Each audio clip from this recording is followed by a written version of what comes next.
Hey, what's up, Crypto Army? What'd y'all think of that intro video? You like it?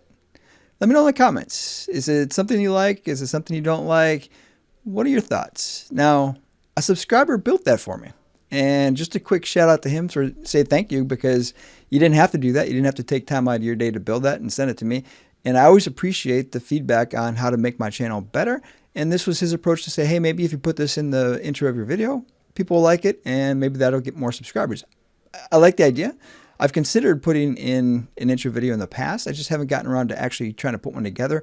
And I'm still trying to figure out exactly whether I've got the right channel name and what the graphics are going to look like. Those are all things for once there's more money coming in the channel that I can actually put some money towards doing. So there were things I've been looking at. I just don't have the revenue stream to actually build that with the channel. But I really appreciate him taking the time to build that video. But let me know. Do you like the video? So when I watch YouTube content, I generally skip right past the video.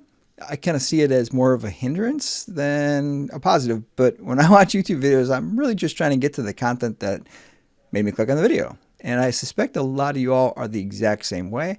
So let me know, especially from a crypto space perspective, do you think it's going to bring more people to the channel, or is it just something that people are going to pass over? Because really the idea is we want to grow the YouTube channel, because all these projects, especially if they're projects that you invest in, we want more people to get exposed to them because they're great projects. And the more people that get exposed to them, that's more potential investors in these projects, which means that the price goes up and the number of holders goes up. So there's a lot of positives to these YouTube channels growing. So anything I can do to make that better, it benefits the channel, but it also benefits the actual cryptos that I cover on my channel. So that's one way to look at it, is the better this channel does, the better some of these tokens are going to do also. At least that's the hope. Now today we're going to do something a little bit different. Normally when I introduce a crypto, I generally start with the fundamental analysis. And we're going to do a lot of fundamental analysis for this token, but we're not going to do the full fundamental analysis. We're going to do it very similar to how I did the Left0 intro video, because the Left0 hasn't launched. And in this case, Reflex Finance has not launched. They don't have a website. They have their Twitter, they have their Telegram, and they got a white paper that they just released. So we're not going to hit the entire project from a fundamental analysis perspective. But again, we're going to cover a lot of the same material. The big thing I'm going to emphasize throughout the course of this video are the risks, because when I cover something that has not launched and it has a whitelisting opportunity, you have a lot more risk for that investment than the normal project. A lot of the projects I cover on this channel, they've been out for a couple weeks. Most projects that have rug pulls, scams, or fail in the first couple weeks of the project launch. It's not usually after the first couple of weeks that you start to see that. It does happen. Don't get me wrong. There are all kinds of crazy things that can happen to any token at any point. But generally for most new launches, it's within the first 2 weeks that you have the biggest risk to your investment. So when I talk about a whitelist opportunity, you're investing before it even launches into the project. And that's the opportunity you have here, which has a lot of benefits, but comes with some extra risks that you need to be aware of. Now, in the description of this video, I'm going to put all the relevant links for Reflex Finance to make it easier for you, because new launches are kind of hard to find sometimes. So the links I'm going to put out there are the Twitter link, because you're going to find good updates on the whitelisting process on Twitter. I'm also going to put their Telegram page. That's where they've got their white paper currently listed at. I'll try to put a direct link to the white paper, but because you might have to do the capture process and all that kind of stuff, you may not get there. You can search Telegram to find the white paper. And if you have problems, try the link again after you've registered in the Telegram space. And a lot of times that'll bring you right to the white paper. That's the goal. I'm also going to put the BSCScan information in there so you can take a look at that. And then I'll put the link for Pinksale as well. But as many of the links as I can, I'm going to put them in the description of this video to make it as easy as possible for you to find information about this project. Because they don't have a website, that's a little bit more complicated for providing the links. So I'm going to try to give as much information as I can in the description of this video. If you're interested in the whitelisting opportunities, the best place to look for those is going to be the Twitter and the Telegram, because they'll constantly be doing more whitelisting opportunities as they go. I don't know how many spaces are available as of today, so you really need to check with the Twitter and the Telegram, depending on when you're watching this video, just to try to get more information about this. Now, if you miss the whitelist, they've also got information about what it's going to launch at on day one. Just keep it on day one. There's not much of a difference between the pre-sale and the actual launch event price, so you can still get a really good deal as long as you are quick on day one to invest in this project, if this is something you want to invest in. Now let's go ahead and navigate down. I like the layout of this. It's only about 12 pages long and it's big text, so it doesn't take very much time to go through. Unlike our normal video reviews, this one should be a little bit quicker. Because again, we're not doing a full fundamental. We're just going to focus on the aspects of the white paper, and then I'll show you some of the other stuff that they got out there. That way you know what to look for when you get there. Now, the big thing on the executive summary, again, I love executive summaries. I'm a big fan of them because it tells you pretty much the highlights from the rest of the paper. This one doesn't really get into the meat of what they're actually doing and what differentiates them from other projects, but it does cover some of the big aspects. So it's going to be a Binance pegged USD that it gives you back. It's got a reward structure, so it's a reward token. They did burn 34% of their tokens, and you can verify that on BSCScan. The private sale, again, this is a private sale token, and what you need to be aware of with private sales is the amount of time that it's been locked. And in this case, it was 6 months. Now, why does that matter? Usually right around the time that it becomes unlocked is when you're going to start seeing price fluctuations because people are selling. A lot of times, and it's different, it depends on where the token is in the process of rolling out utility and everything else and what's been going on in the community. If it's still growing, more than likely you're not going to see a whole bunch of people sell. But if it's going sideways or if it's on a decline, you might start to see a bunch of private sale individuals get out of the project. So it's always good to be aware of when those dates are, put them on the calendar, and keep an eye on the token at that time. I always recommend investing for the long term. Now, people that get into pre-sales and people that get into private sales, that's not always their focus. Sometimes they're just for the profit, and as soon as they've realized a certain amount of profit, they get out of it. It's just the reality of tokens. That's how this space works. And if you don't like that, that's kind of how the stock market works too. But it's way more obvious in the crypto market just because of the amount of volume that's going into these crypto projects. But that is a big risk to be aware of, is right around 6 month mark, you might see a whole bunch of people sell out of their positions. And again, it's different in every project, so there's no guarantees one way or the other on what's going to happen. And let's keep going through this. So here the big thing is phases. So they say here, initially an 8% of the total volume is going to be going into Binance pegged USD reflections back to the holders. And we'll go more into the tokenomics as we go further down because there's a pretty good layout that they've got that explains the two phases. But it's a Binance pegged USD reflection token. There's been quite a few of those. This one's a little bit different just because of the phases.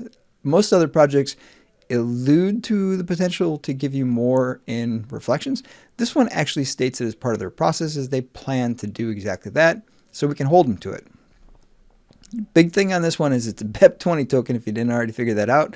My reference to BSCScan should have been a pretty big indicator for that, but it is BEP20. They launched with 1 quadrillion tokens, and again, 34% was burned. So just to kind of put the tokenomics in perspective, and we will keep going down here to the actual reward structure. So we can see this two-phase approach. So as you can see here, phase 1, Binance pegged USD rewards at 8%. And then you've got 4% to marketing, 2% to liquidity, and 1% automatic buyback and burn. Again, it's a 15% transaction fee, buy and sell, regardless of what phase you're talking about. I always have concerns with high fee tokens because they're relatively new. SafeMoon at 10% was kind of the initiation into these high fees, and they've got millions of holders. So there's been big success, at least at the 10%. There isn't really a strong case at the 15%. Evergrow Coin is probably the closest that is really doing well, but 15% is a concern because we don't know exactly how successful it's going to be long term. I have no doubt in the short term that it'll be fine. What I don't know is what is the greater crypto community going to think about 15%? And there's always the problem that most centralized exchanges right now don't recognize rewards. They have kind of a ad hoc approach to rewards. Some of them, like Bitmart, give you a specific number of tokens or a percentage on a specific date every single month. So it's just a little bit weird on how exchanges handle rewards. And that has a potential to influence long term, what kind of reflections or rewards you get back from this token. So it's always to be aware of. Fees are fairly new. Now, do I think 15% is ridiculously high? I don't. I don't think it's too high. I have a lot of questions about 20% tokens. I don't know that people are going to be okay with 20% in the long term. And a lot of the 20% tokens are struggling, but it's also a bear market. So every token is kind of struggling right now. It's not really a good indicator. And a lot of the ones that I've been covering on this channel kind of launched right before the bear market, or at least they started to really get noticed right around the time of the bear market. So it's really hard to judge them right now because it's a bear market. So we'll have to kind of wait and see what happens in 2022. Maybe the market's going to tell us that 20% is too high. Maybe it's going to tell us 15% is too high. It's already told us that 10% is acceptable by looking at SafeMoon. So we know 10% at the very least can get millions of holders. What we don't know is what about higher than 10%? And even Evergrow Coin, they went up hundreds of thousands of holders in a very short period of time. I think the market's okay with higher than 10%. I just don't know where that magic number is, and nobody does. But the big thing here is the difference between 8% to 10% between the two phases. We don't know exactly when this is going to happen. It just says phase 2 starts after utility launch, which is not necessarily specific enough for us to figure out which quarter or which month at this point. So that'll be one of those things that I'm sure they're going to get a lot of questions about when they get into AMAs for everybody to ask questions. So we'll probably start to see some more information come out about that. The other thing is 4% marketing. Now, I always call caution to 5% and above. So I'm less worried about 4% marketing because I know what the reality is that most of these marketing budgets are actually marketing and development. It's not just strictly marketing. There's definitely a portion of a budget that is entirely going to be focused on marketing. And it's usually during the launch because the more people that you get, the more volume, and then you get more marketing budget that you can work on with development and marketing. I have no doubt that marketing is huge at launch. At some point, they'll transition to using probably some of that marketing budget for development as well. For 4%, I don't necessarily think that they need to call it marketing development, but that's generally how things work. So they are probably going to use part of the marketing for development as well, just for you to understand kind of where's the money coming from the development. And that's kind of how it works, is they use a little bit of the marketing budget for development as well. 2% for liquidity is kind of low. Here's the other thing that happens. A lot of times the marketing budget goes into liquidity during the launch period. So anywhere in the first 6 months of a token launch is usually where you're going to see liquidity issues. And if they have liquidity issues, they generally have to pull from the marketing budget to fix those because it can cause the decline of a token if you don't have good liquidity being accumulated inside of the token. Phase 2, liquidity has got to be pretty strong or solid by the point they get to phase 2, because if they're going to put into 10% Binance pegged USD, most people that adopted after that are probably not going to be okay with taking it away. So liquidity's got to be on point when they hit phase 2 to avoid any potential issues down the road. Just things to be aware of when we get there. Now here we can see that they've got an audit plan. I don't know much about InterFi. It isn't something that I've covered on this channel, so I really don't know anything about InterFi. We'll take a look at their security audit once it's complete. At least it's getting a security audit so you can sleep better at night knowing there's likely not to be an issue with this particular token because of a rug pull or a scam or a hack or any of that kind of stuff, because they've been audited. I'm not sure that it's going to be done before the whitelisting event. So again, we're talking about risk. That's a big risk. If you invest in a token that doesn't have an audit and it gets hacked, would you consider that a pretty big risk? I would. And that's a possibility with the launch event that doesn't have a security audit already done. Now, maybe it'll be done. I'm not sure. But the whitelisting is happening now, and it's been ongoing. So if you really want to get on this, you might have to take the risk of not having an audit in order to take advantage of that. Now, as you can see here, every single member is going to be KYC'd as part of the Pinksale process. That's a requirement, I believe, on Pinksale to do that process. You can't always see that information after the Pinksale is done. So hopefully InterFi does the KYC process as well, because that'll be part of the permanent audit process. There's other projects that have done KYC as part of the Pinksale. It's hard to find on Pinksale's website that process happened. KYC is not doxed.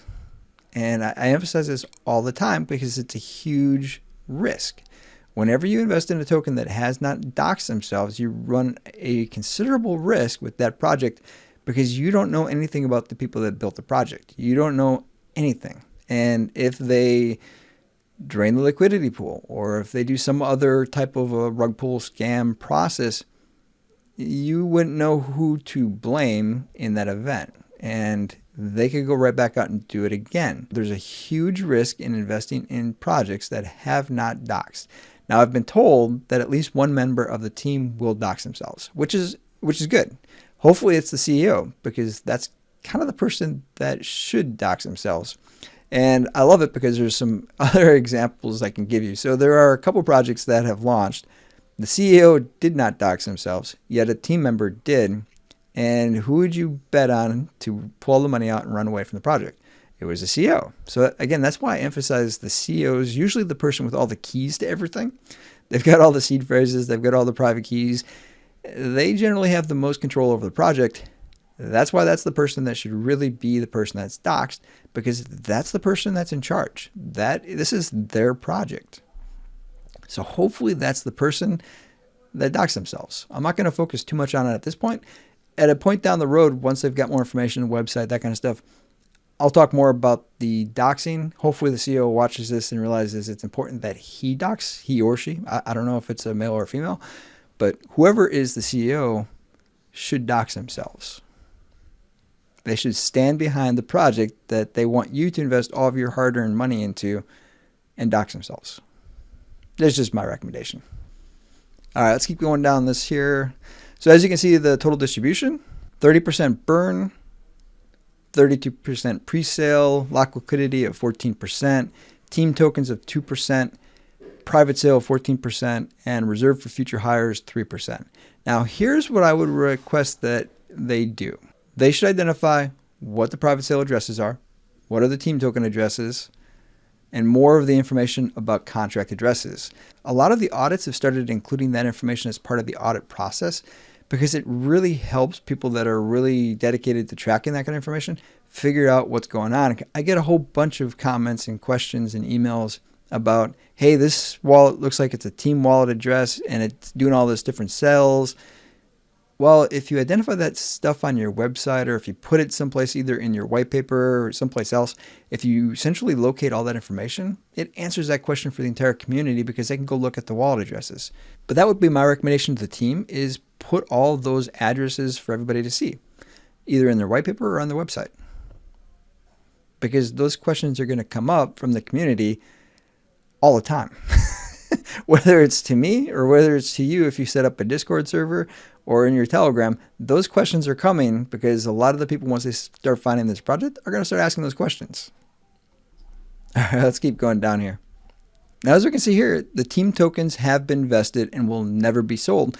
How do you verify that without the address? Sometimes it'll show up on the holders page as vested tokens. I didn't see that, but I also didn't see 2% listed there.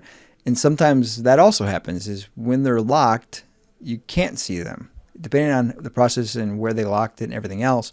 So more information about the 2% for the team would probably be beneficial.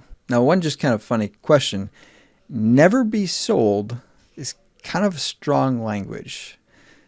Never's a really, really long time. So what's the purpose of the team tokens?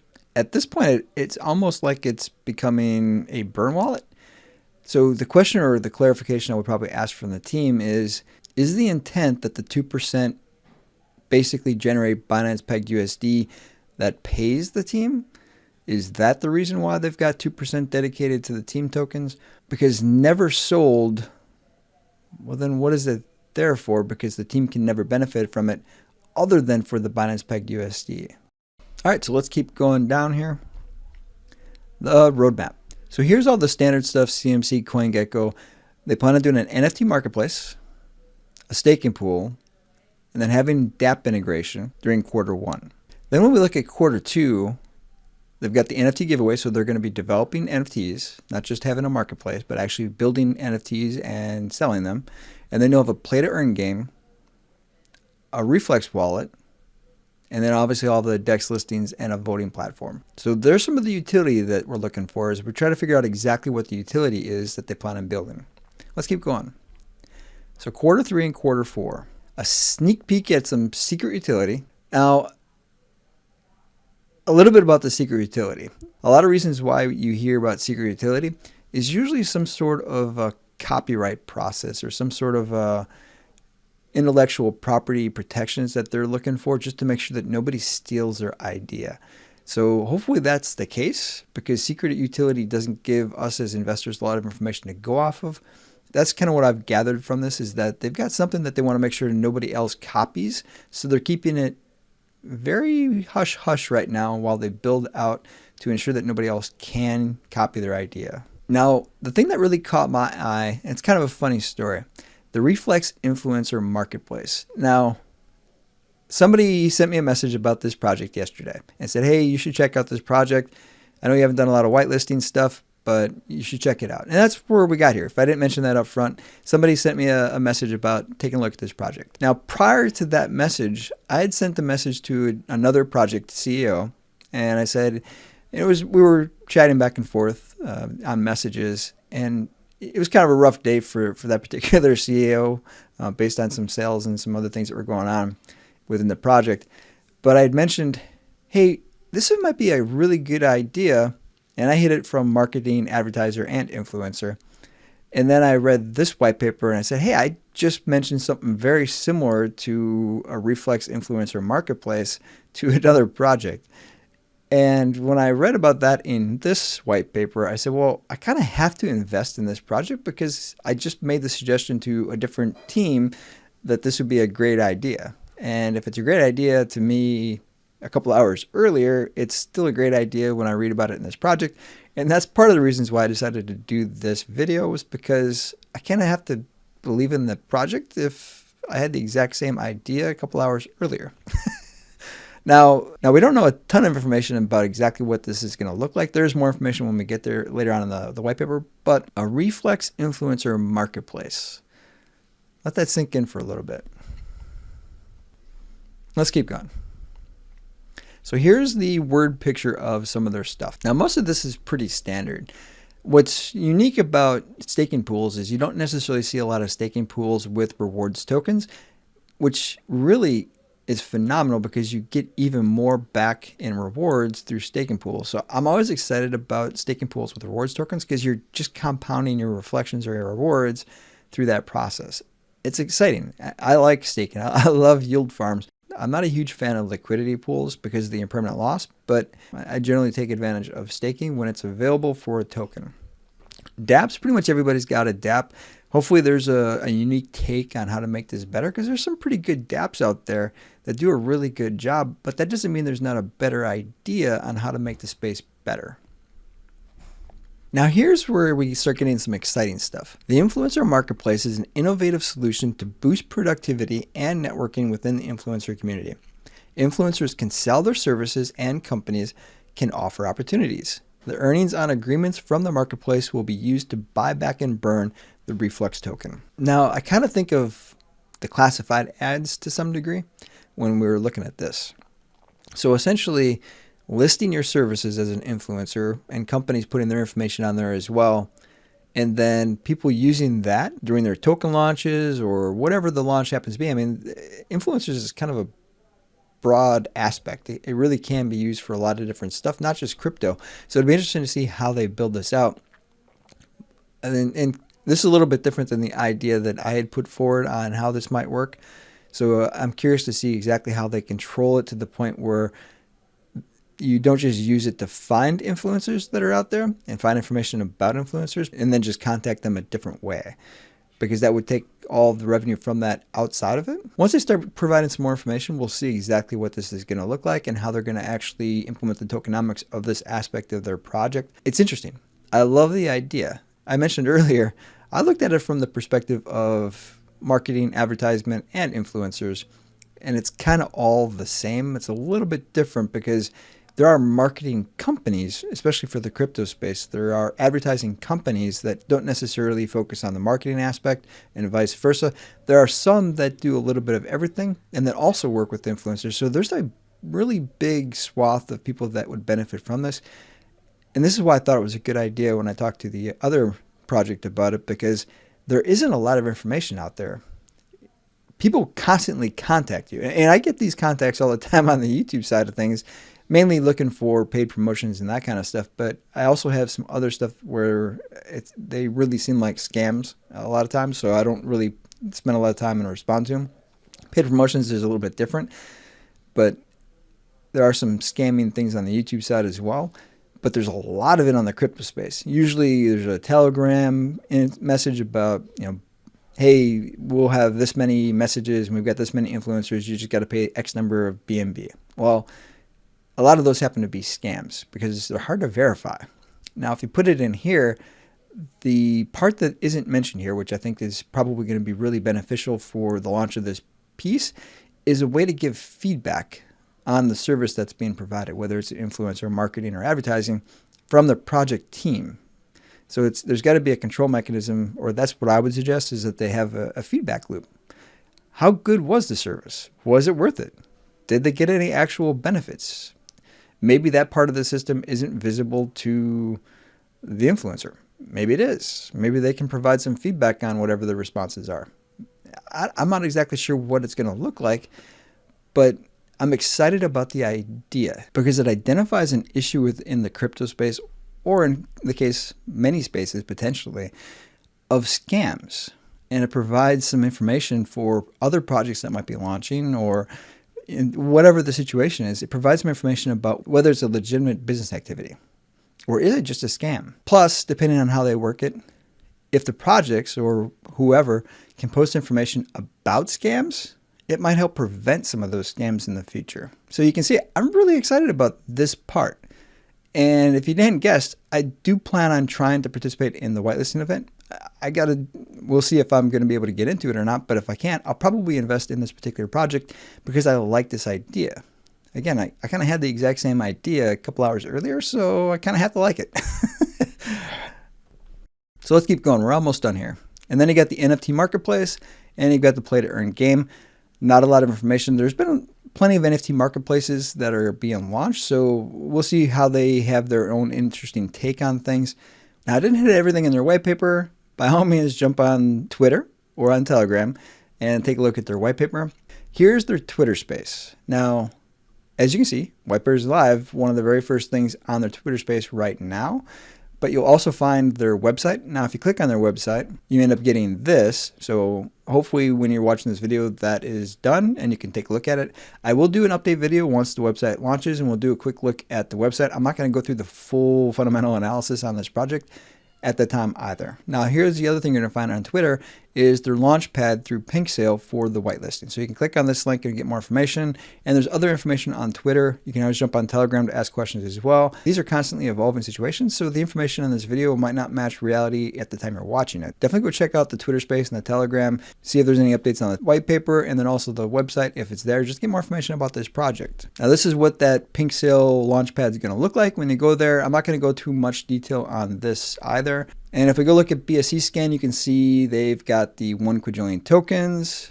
Now, if you look at the number of holders, they're currently at 41 addresses. Again, it's just doing that private sale at this point. I didn't see a team wallet yet because that would just be 2%. But we can see here that they've burned the 34%. So that's already done. That's everything I wanted to cover on this particular video. And it's already really long. So I don't want to go too much longer. Hopefully you found the content helpful. Well, that's it for today. Until next time, stay strong with those diamond hands.